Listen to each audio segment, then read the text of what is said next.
Termos, good morning. Nandito na naman tayo. So, gigisa na tayo ng bawang. Magluluto tayo ngayon ng special chop suey. So, andito yung halo natin. Pinapa-brown ko talaga dapat ang bawang. Ganyan tayo magluto, mga ka-termos. So, ito yung halo natin. Ayun, nalaga ko na yung gulay natin, mga ka-termos. And then, may atay tayo. Meron tayong hipo na binalatan ko na. And then, may batikulong. So, kaya siya natawag na special. So, ilagay natin yung sibuyas.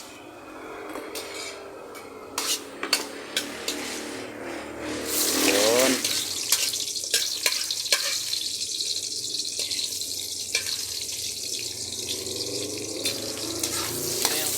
Ito yung tinatawag, mga ka-termos, na lutong bahay.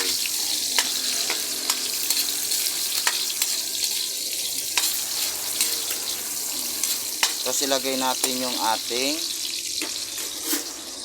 batikulon. Kasi ito yung matigas eh.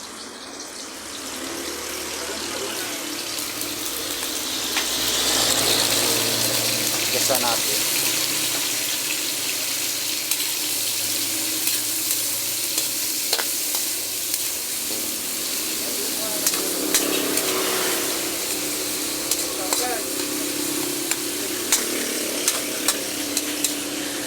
Ayan.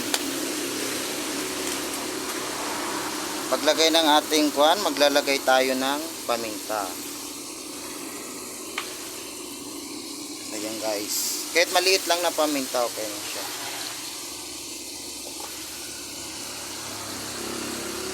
And then,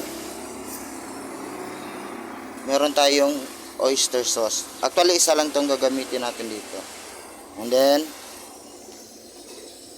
tomato sauce. So actually yung tomato sauce dapat di siya gamitin, pero ito yung pampasarap niya mamaya.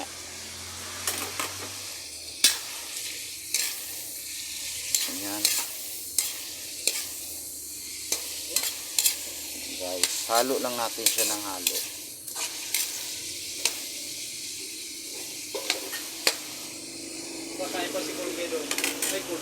Lagay natin yung ating atay.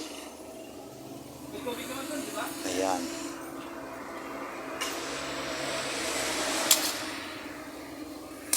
Ayan guys. Pagkatapos malagyan ng atay guys, takpan natin siya.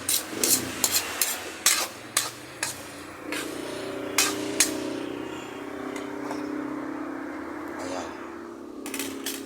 Takpan natin siya na kahit mga 2 minutes lang. And then, bago natin ilagay mamaya yung ating shrimps. So, actually, nilaga ko na itong gulay. Wow, diba? Para naman lagi silang kuwan. Diba? May carrots, tapos cauliflower, hindi, wala akong patata, kuwan lang. Sayote, and then Baguio beans. Yan siya. Waiting for, magbabalik ako